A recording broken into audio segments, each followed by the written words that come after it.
Hello दोस्तों, आज हम अभाज्य गुणनखंड और गुणनखंड वृक्ष के बारे में अध्ययन करेंगे। तो चलिए पहले समझते हैं अभाज्य गुणनखंड क्या होता है।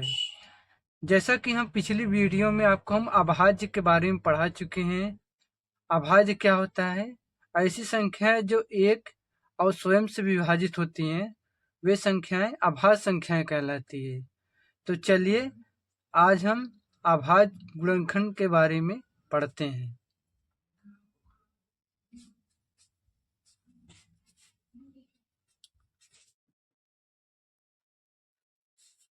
अभाज्य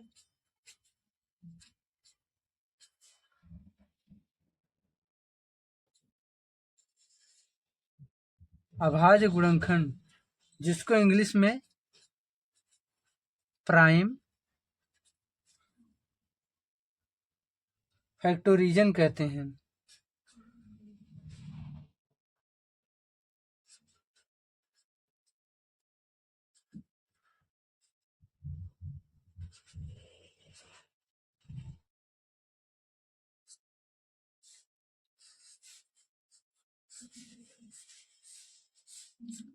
अभाज्य गुणनखंड जिसको इंग्लिश में क्या कहते हैं? प्राइम फैक्टोरिजन कहते हैं।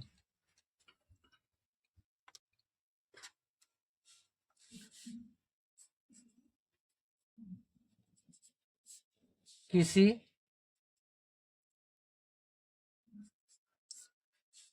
संख्या को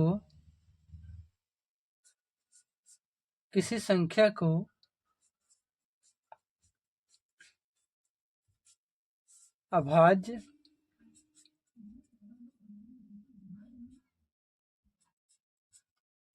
अभाज्य संख्याओं के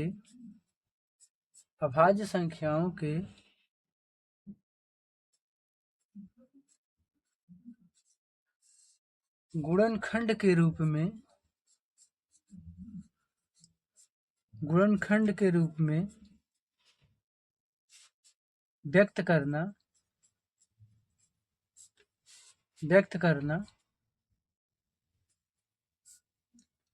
अभाज्य गुणनखंड कहलाता है।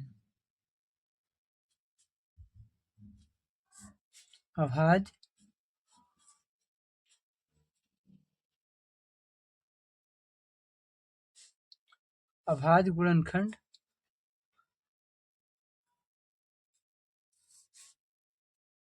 कहलाता है। अभाज्य गुणनखंड, जिसको इंग्लिश में क्या कहते हैं? प्राइम फैक्टोरिजन। किसी संख्या को अभाज्य संख्याओं के गुणनखंड के रूप में व्यक्त करना अभाज्य गुणनखंड कहलाता है। जैसे एग्जाम्पल में देख लीजिए,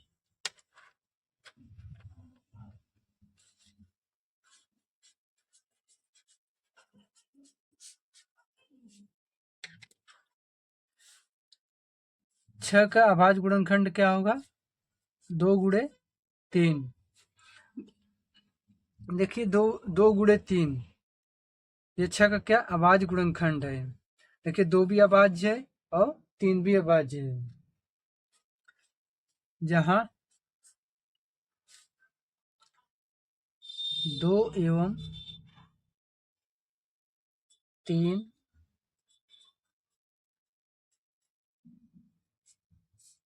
अभाज्य संख्याएं हैं।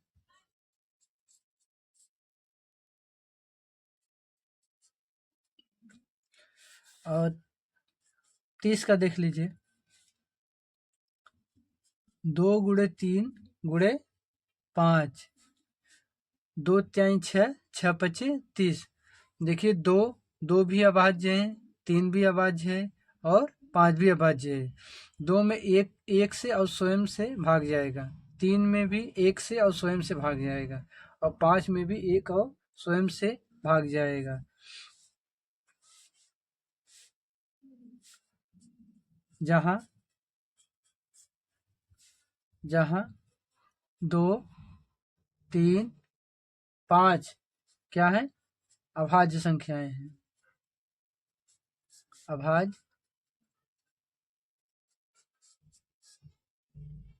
संख्याएं हैं। जहाँ 2 और 3 की 2, 3, 5 क्या है? अभाज्य संख्याएं हैं। चलिए अब देखते हैं गुणनखंड वृक्ष क्या होता है।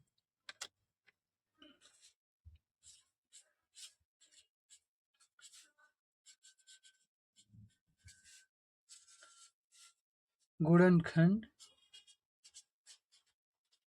वृक्ष, जिसको इंग्लिश में कहते हैं फैक्टर ट्री।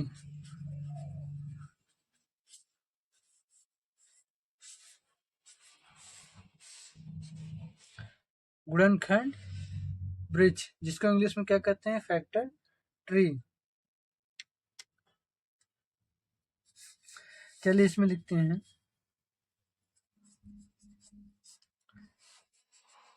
हम एक ऐसे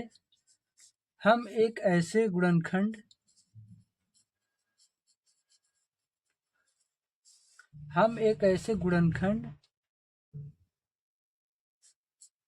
वृक्ष का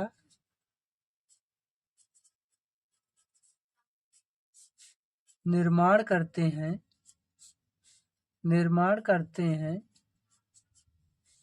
जिसमें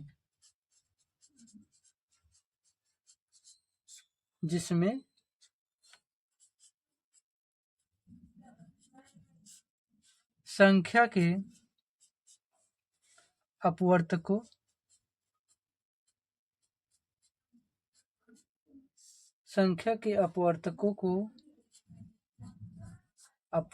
को ऊपर से नीचे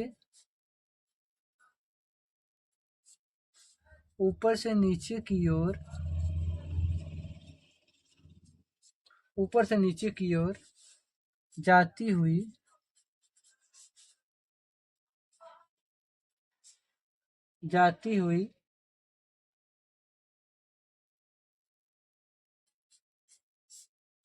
शाखाओं के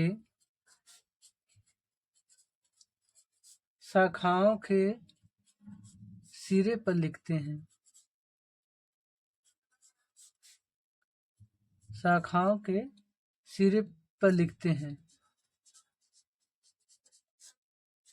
किसी शाखा का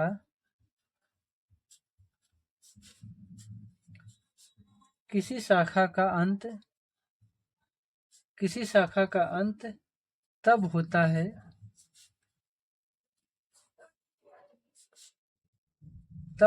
है जब उस पर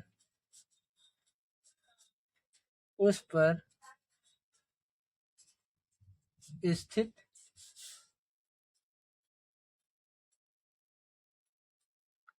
अपवर्तक एक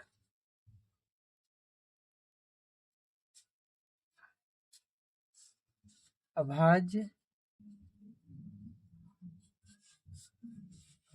संख्या हो। गुणनखंड वृक्ष, जिसको इंग्लिश में क्या कहते हैं? Factor tree. हम एक ऐसे गुणनखंड वृक्ष का निर्माण करते हैं जिसमें संख्या के अपवर्तक हम आपको पिछली वीडियो में अपवर्तक पढ़ा चुके हैं, आप जाकर वहां पर वीडियो देख लीजिए। संख्या के अपवर्तकों को ऊपर से नीचे की ओर जाती हुई शाखाओं के सिरे पर लिखते हैं। किसी शाखा का अंत तब होता है जब उस पर स्थित अपवर्तक एक अभाज्य संख्या हो।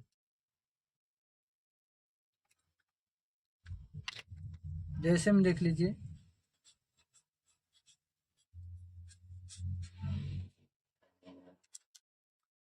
जैसे 12 का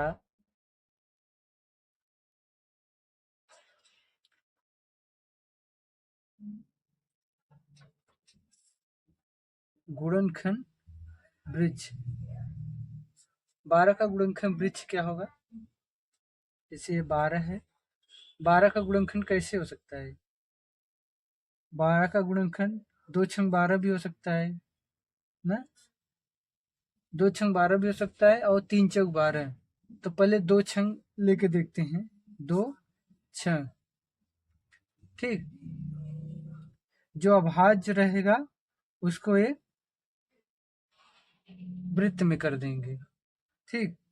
यही 12 को दो दो पार्ट में विभाजित कर दिए हैं, 2 और 6, 2 का गुणा 6 में होगा, 2 छंग 12 होगा। अब 6 को भी और तोड़ सकते हैं, हाँ तोड़ सकते हैं। इसको अभी 2 और 3 में कर सकते हैं ना, 2 और 3 में। ये भी अभाज्य है और ये भी अभाज्य है। अब इसके नीचे नहीं टूटेगा ना, अब इसके नीचे इसका विभाजन नहीं होगा, अब ये यहीं तक रहेगा। और या 12 को एक और रूप में तोड़ सकते हैं, जैसे 3 और 4 के रूप में। जैसे 6 दूनी 12 के रूप में इसको विभाजित किए थे, अब इसको 4 और 3 के रूप में विभाजित कर रहे हैं। 4 का गुणा 3 में होगा, 12 आएगा, ठीक। अब 3 से छोटा कर सकते हैं, नहीं, 4 को कर सकते हैं, 4 को कर सकते हैं, 2 2।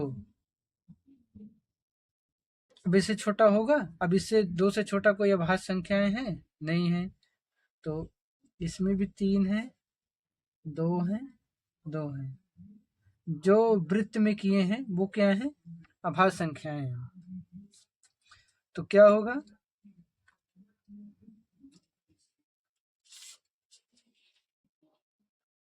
तो इसका 12 का क्या होगा?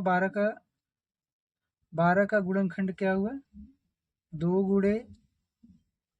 गुणे 3।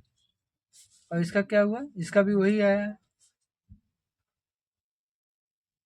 3 गुणे 2 गुणे 2। इसका 12 गुणनखंड कौन आया? 2 आया, 2 आया, 3 आया। और इसका कौन सा अभाज्य गुणनखंड देखिए, 12 का अभाज्य गुणनखंड 2 2 और 3 आया। और इसका क्या है अभाज्य गुणनखंड? 3 आया, 2 आया, 2 आया, ठीक।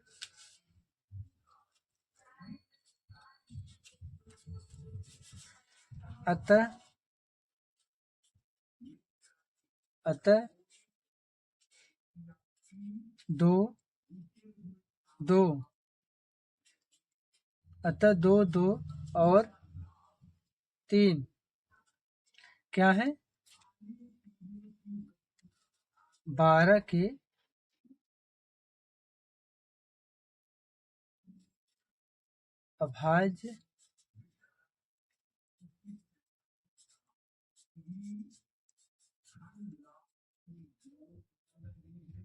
अभाज्य गुणनखंड है। अतः 2 2 और 3, 2 2 और 3, इसमें भी 2 2 और 3, 2 2 और 3 12 के क्या है? 12 के अभाज्य गुणनखंड है।